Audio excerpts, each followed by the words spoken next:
like, when he speaks, it's so fucking powerful, and it is. Like, no matter what I've heard him speak about, whether it's his story or, like, the topics that fucking Ripley, man, like, it just, every time he speaks, it just captures me. And, like, it just, like, warms my heart and just, like, lets me, like, it gives me hope. You know what I mean? Like, every time, it don't matter where it's on, it, like, fucking gives me hope. And I'm like, well, man, if he can give me that fucking much hope, then I need to bring him to my people and let him fucking give them hope. So, I introduce to you Kurt from Cincinnati.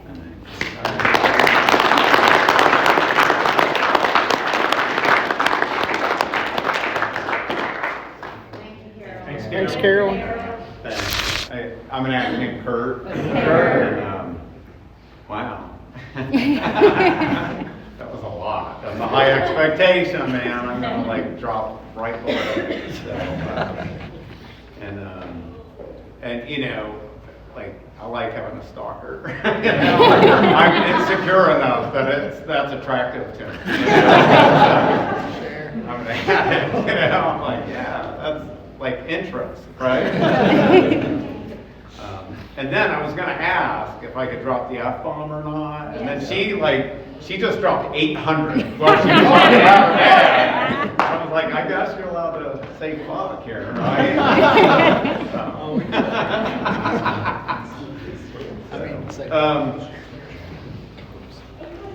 So yeah, Carolyn asked me, and man, I love her recovery.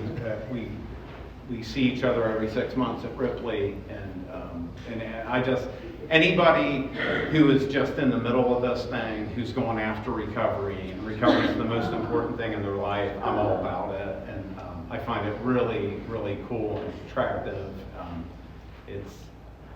It's the way of life that I've chosen, and you know, when I came down, I was like, man, I'm gonna get like spiritual. I thought I was gonna drive by myself, and then my wife was like, hey, you know, you shouldn't drive by yourself at night.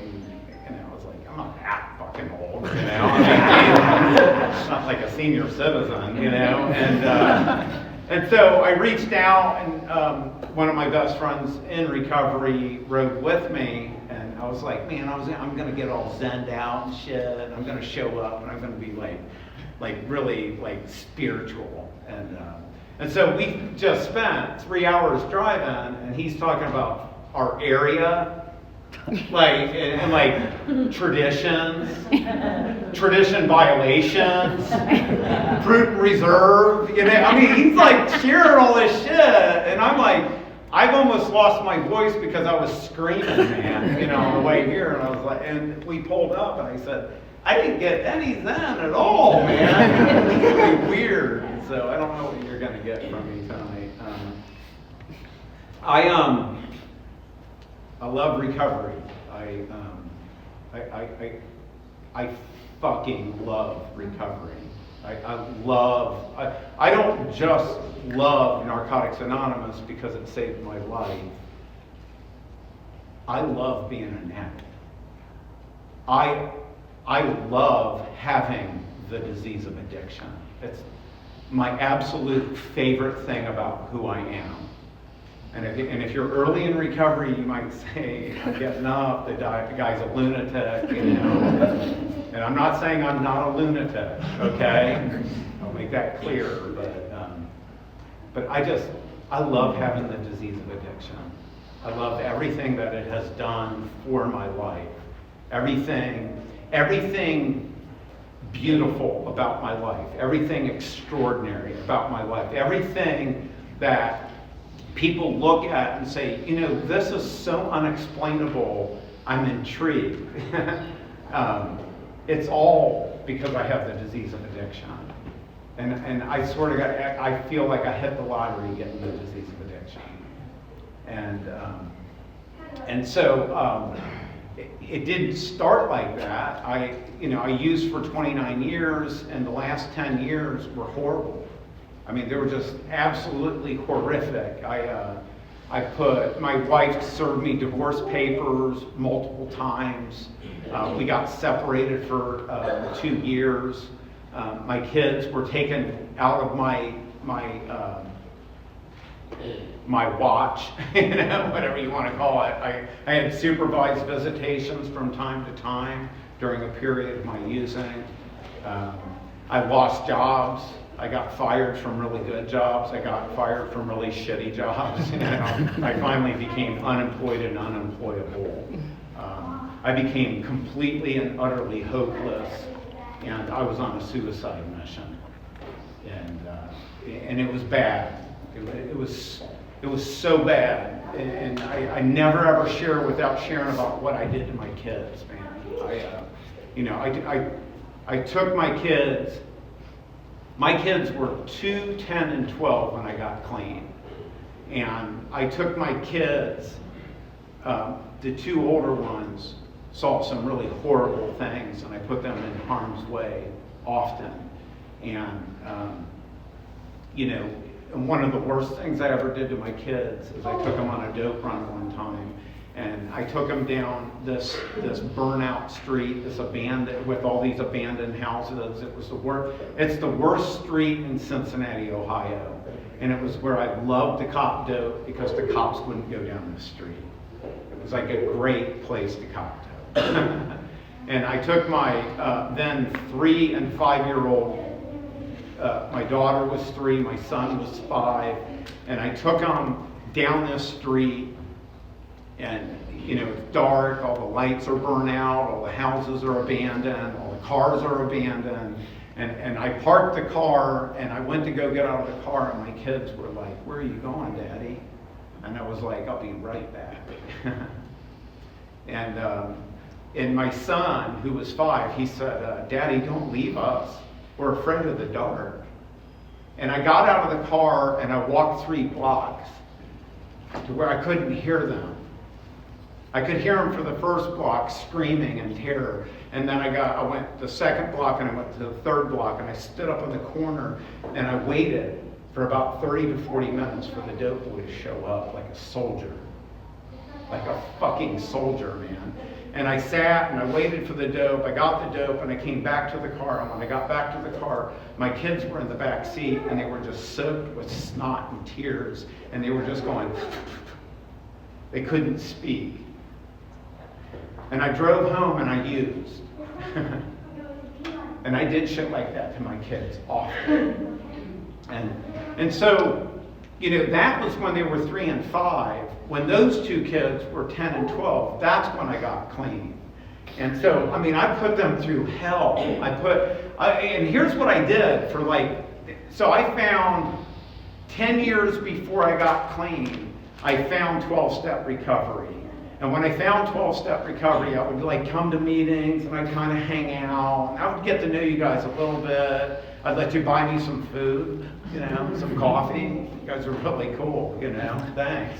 And then, and I called something a home group, but I didn't really do anything. I didn't set up chairs. I didn't make coffee. I didn't participate. I didn't get into the middle of it. I stayed on the periphery.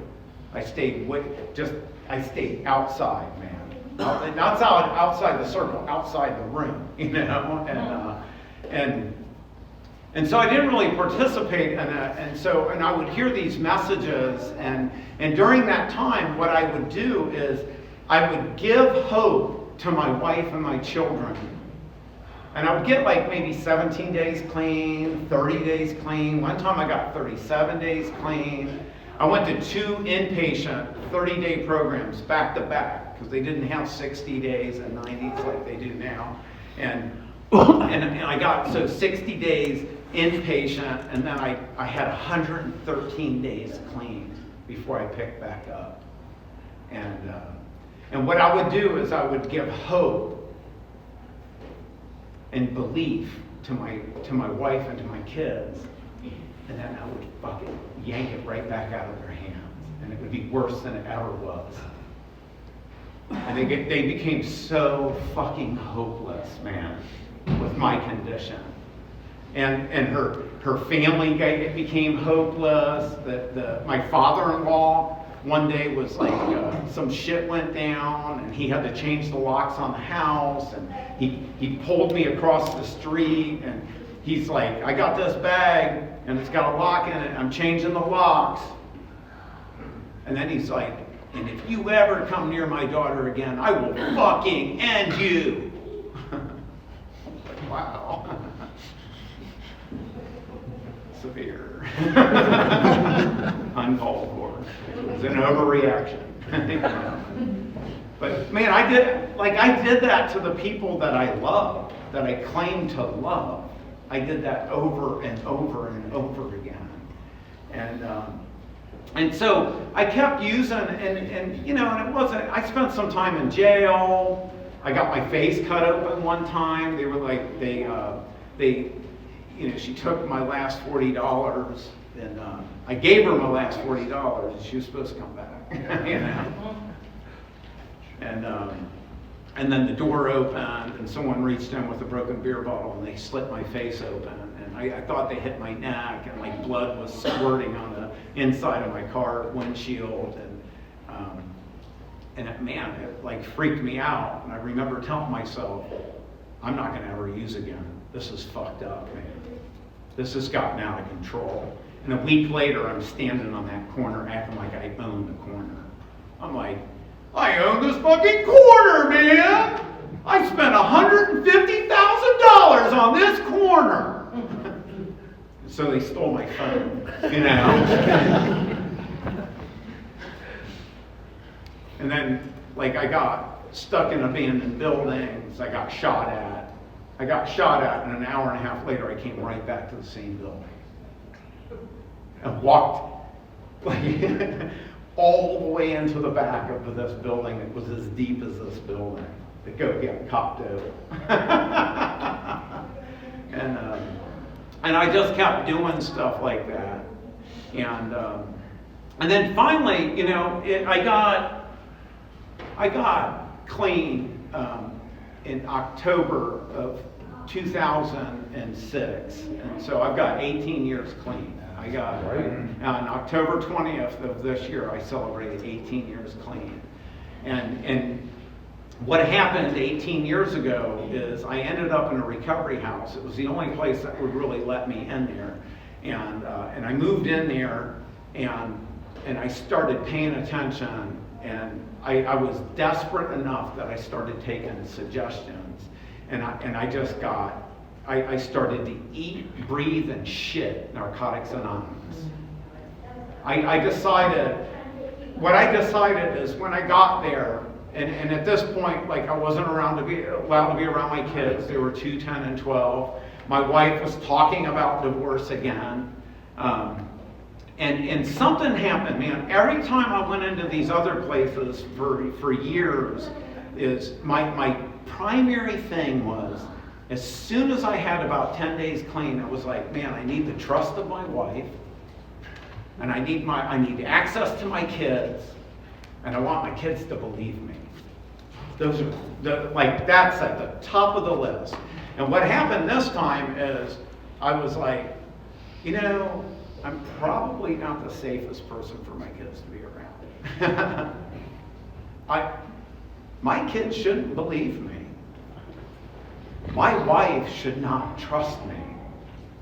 My wife to trust a 30-day clean crackhead is fucking insane. It's like as insane could be, you know? And I was like looking at it, and I was like, and I think that's the problem. I think there's something wrong here. You know, and I remember, like, every time I got clean, I would walk into rooms, I would walk into businesses, like I'd go get a job, and I wanted respect, and I wanted fairness. Better be fair, according to my fair, you know, my fairness gauge, which is pretty whacked out, man. And I want respect. I demand that you respect me today, because I got 10 days clean, you know? Better respect me, bitches, you know? I mean, in a recovery house with 16 dudes that don't know what they're doing, They're as broken as I am. It's like factory defective, malfunctioning human beings all put into one house, and we're all demanding fairness and respect according to our understanding of what fairness and respect is. And not one of us has earned any of it yet. What could go wrong? What could go wrong, man? And so I'm in this house, and it's fucking batshit crazy, and everybody's like dirty dishes, and I've seen more people relapse over dirty dishes than dead grandmothers, you know. It's not my dish. I saw you put it there. No, you didn't. You know? And I'm telling you, man, it's like I'm like demanding this shit. I'm demanding all this stuff to go down my way. And here's what happened is, like the manager of the house, he wasn't trying to help. You know, he met me at the door one night, and I came back late from a Friday night meeting, and I signed out, and I was supposed to be back at 11, and I got back at 11:15, and he met me at the door, and he said, I need you to piss on this cup. And if it comes back positive, you're out of here. If it comes back negative, you're out of here. And I was like, well, that's not fair. Who the fuck do you think you're talking to? And he goes, I'm talking to crackhead Kurt, who's not listening to anything that we're saying. And then he started, like, his chin started to quiver, and he goes, and he started to cry, and he goes, and I love you too much to watch you kill yourself. And I was like, I'm not using, man. And I came back negative, and he said, you're out of the fucking house. And I remember, like, going up and packing my bag, and I was pissed, and I'm, like, making a scene, and, you know, I mean, it's it's a duffel, a soft duffel, and I'm making a noise, right? I'm making a scene. I mean, I'm packing as loud as I can, clothes into a duffel, you know, and this is bullshit, and this isn't fair, and victim, victim, victim, victim, victim, victim. That's that's all I said in about like 5 languages, you know. And I remember like sitting on the edge of my bed and looking at that duffel and thinking, man, if I pick that thing up, I'm going to be smoking crack in an hour. And I knew it. I freaking knew it. Because I'd been using for 29 years. The last 10 years, I'd been trying to get clean. I said that I was sincere about trying to get clean. And I'm like looking at that duffel and I said, I know if I pick it up, I'm going to smoke crack. And so I stayed the night, I slept there, and I went down and I begged this man to let me stay. And he said that I could stay. And what I did is I just dialed in. I decided, I made a decision. I was like looking around and I was like, okay, dude over here, like, you know, he drank a little excessively and his wife kicked him out and he's trying to get back into the house. Like, I think he's got like stage 1 disease of addiction. He might not even have stage 1. He might have a rash, you know, an addiction rash, right? And then I was like looking at all the people around me. I started like comparing, like say, don't compare, right? I was, you know, like, it helped me. And I was like, fuck, man. So I was in the delivery room every single time my kids were born. All 3 children, I was in the delivery room. Miraculously, because I smoke crack, you know, and it's hard to make it to the delivery room, you know, and, you know, to line that up and get there on time. And so, but I was in the room with every single time, and every single time it was a C-section, and so I held those babies in my hands. I was the first one that got to hold this baby each time. And I remember thinking, I love you so much. I just met you. I love you so much that I would lay down my life for you. I would take a bullet for this baby, for this life right here. And then years later, I would leave him in a car, afraid of the fucking dark, man. I would abandon those kids that I claimed that I would love. And so I'm like sitting there and I was like, oh my God, man. I think I've got stage 4 disease of addiction. Stage 4 advanced. And I was like, I think that like stage 1, a 90 and 90 is probably a good idea for that person. Stage 4, chemo and radiation. What's that look like? And so what I did is I committed to doing a year of Narcotics Anonymous with my fucking hair on fire. Like it was the most important thing, not just to me, but it's the most important thing to my daughter. You know, I've got 2 boys and a daughter, and she's more special. She's nicer too, you know? They're all good. And so I decided I was going to go after this. I was going to spend a year. And in a year, I was going to do all 12 steps, Narcotics Anonymous way, through the step working guide. I was going to call my sponsor every single day. I was going to call 5 recovering addicts every single day, no matter what. And that's what I did. I decided I was going to get a home group. I was going to go to a meeting a day for a year. A meeting a day for a year and not miss one. And so I did. I went after it. I went after it like my life depended on it, my kids' lives depended on it. And it fucking blew me away, man. Stuff started to happen in my life that I just didn't expect. My understanding of Narcotics Anonymous was completely different than what is offered. I thought that what I would do is I would like go to a meeting and I would like share a little bit about like, you know, I need to share where I'm at kind of stuff, you know, I'm just going to share what's going on in my life and just like treat it like a support group.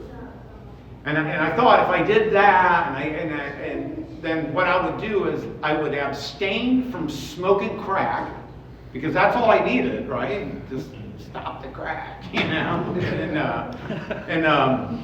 And I might make it back into my family's lives. I might be able to move back into that house. And then a day at a time for the rest of my life, I would abstain from using. And I thought that's what the deal was. And what I found in that year was completely different, man. I went after this like I was a barbarian, and what I was offered up was this barbaric fucking life of like this subversive revolution of these radical, fucking loving human beings who were carrying a message of freedom to hopeless, helpless human beings. And I discovered that like with about 90 days clean, and I was like, fucking sign me up, man. This is what I was looking for my whole life. And so, like, I started, I'm working the steps, and I get, like, step 1. I'm like, just in my first 30 days, and I'm on step 1, and you get into the questions, and it says, and under unmanageability, it says, do I insist on having my own way? And how does that insistence affect my relationships? And I was like, what's that got to do with smoking crack? You know? I picked up the wrong book. You know? What the hell is this?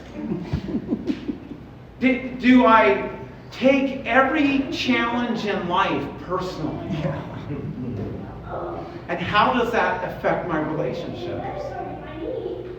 And I'm like reading it, it's like, am I a victim in situations, in all situations in my life, and do I blame others for my circumstances? And the whole time I'm like, what the fuck does this have to do with smoking crack, man? I'm confused. And like I'm working with my sponsor, and he's like, he's explaining, he's like, hold on, man. You're going to see. There's a great reveal, man. We pull the curtain back, and there's the wizard. And it's going to get interesting for you. And so that's in step one. So I was like intrigued, and I was like, man, there's something more to this than what I thought it was. And so I get to step 4, and in step 4, it starts talking about like relationships. And it says, have you ever left a relationship when the possibility of repairing that relationship existed? And I was like, what else would you do? I'm serious. I went to therapy at one point with my wife to try to save our marriage. And we're sitting there, and she's asking about my relationships with my sisters and my dad and my mom, all that kind of shit,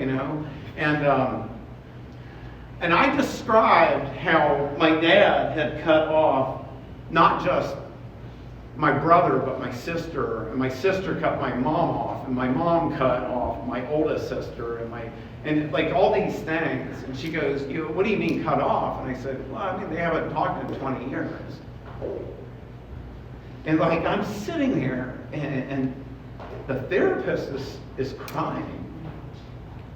And I'm like, that's inappropriate, that's fucked up, what's wrong with you, right? It's like, what the fuck is wrong with this lady? And I look over at my wife, who's wanting to divorce me, who's angry at everything that I've done, the money, the putting kids in harm's way, and she's sobbing. And so I've got these 2 people making me real fucking uncomfortable, right? And she like looks at me and she goes, this is the problem. This is the problem. This isn't wrong to you. This isn't sad. And she goes, this is really, really sad. And I'm like, oh, fuck, man. And so I get to step 4, and that kind of shit starts happening. It starts happening. Like relationships, when somebody disappoints me, I was taught my whole life is don't show your emotions, don't ever expose yourself. You will be harmed by that stuff. Don't ever, ever give somebody the upper hand. And then parachute the fuck out early. Get out before it hurts real bad. And I did that. I was a master. I was 43 years old when I got clean. And I was a master at that shit. And here's what was really sad. I was teaching my fucking kids how to go down that road. They were getting really, really good at it. Because Daddy was doing that, And so here's, I don't have a lot of time, so I'm going to fast forward to working step 9. And I'll just hang out on this just a little bit. I get to 8 and 9. And I told you the harm I did to my kids, so I'm like writing this shit down and I'm trying to make sense of it. And earlier on, like in step 6, this whole idea of like, I put expectations on human beings that are unrealistic. I put them up here, like at a 10. I like, not just a 10, fuck that. 15. On a scale of 1 to 10, I put a 15. Unrealistic expectations on human beings. It's like, you better perform, man. Because I'm about to leave. And as soon as you fail me, see, I knew it. I knew you were going to fail me. I'm the fuck out of here, man. That sucks in a marriage. That doesn't work, I didn't know that. And so I get to 8, and I'm writing down this harm, and I'm going through this whole thing where like, oh, I said I love these children, but I harmed them against my will. And then, and all of a sudden, I'm hearing frickin' Danny A. and Ivan, Noreen, quoting this shit out of the book, against our will. we used. Against our will, we acted in active addiction. Against our will, we did things we didn't want to do. The disease of addiction hypnotized me, tranced me, it put me in a trance, and wooed me in to abandoning my fucking kids. And in 8, I'm writing down all this harm, and it's not making sense to me. It was like, but I love them, you know? I fucking love these kids, and I hurt them. I love this woman, and I walked out on her. I promised her to never leave or forsake her, and I left her and forsake her, you know, and I'm like, what the fuck, man? And so I get to 9, and 9, I'm now making a list of people that I had harmed that I'm going to go in front of, and I'm going to make an amends to them. And when I do that, my sponsor is explaining it to me in this way that he goes, look, you're going to forgive them before you go in front of them. I was like, you mean even the son of a bitch dad that hurt all of us and started this whole thing, right? That motherfucker. He goes, well, he didn't start it. Somebody before him did that, and before him, and before him. And then I was like, what the fuck is this, man? I just want to stop smoking crack, man. The fuck is this? Like, I mean, I'm already deep in this rabbit hole. This whole expectation thing is like blowing my mind. And he's explaining to me, and he goes like, you got these expectations of your dad, and you want him to act out of 15, and on the best day, his very, very best day, as a broken, malfunctioning human being, factory defective human being, on his very best day, he acts at a 5. On his best day. Now he's going to act on it at a 2. He might be a -2. But you're demanding that he act like this, and so I'm like on step 9. I wrote all this harm that I did to my kids. I'm sitting there looking at it and saying, oh my God, I didn't mean to do it. I swear to God, I didn't mean to do that to my children. And I want another shot. I want another shot. And I want them to forgive me, right? For all that shit. That in my heart of hearts, I don't deserve it, but I want it. I just want it bad. And so I get to go in front of my dad and like just put aside all the bullshit that he did and just ignore it for a minute. Just for a minute. And like, or 30 minutes, because we were at a restaurant. And so we went in there, and I owned all my shit, just mine, not his. I didn't say, yeah, but what about you, motherfucker? I owned mine, the dishonoring, the disrespect, the insistence on having my own way, you know, because I got language for it now. And I'm telling you, man, and he was real uncomfortable with it, because he doesn't want to talk about feelings. He doesn't want to, any of that shit. He was like, when's this dinner going to be the fuck over, man? Let's get out of here. But I'm telling you, what happened to me in that moment was profound. I went back to my sponsor after I did my first that big amends, and it wasn't my first one. It was like my 5th amends, you know, because I didn't think I owed that shit to him. And after that, I went back to my sponsor, and I was like, so what the fuck is this, man, that I'm feeling right now? Because I feel really, really good. I feel better than any dope ever made me feel. Like that ghost I was chasing, that beam me up Scotty hit, right? Whatever you guys call it in Huntington, you know, it's what we call it. But that thing that was supposed to fucking take my breath away, that euphoria that I was always chasing and never could fucking find it. I came close, you know. I came close a few times. But I'm telling you, man, what this felt way better than any dope I ever put in my body, ever. Any sex, any combination of all the above. And I was like, man, what is this? And he goes, it's selflessness. I was like, what? He was like, yeah, you know, up until like a few months ago, you didn't know anything about that shit. You know? But that's what we do over here.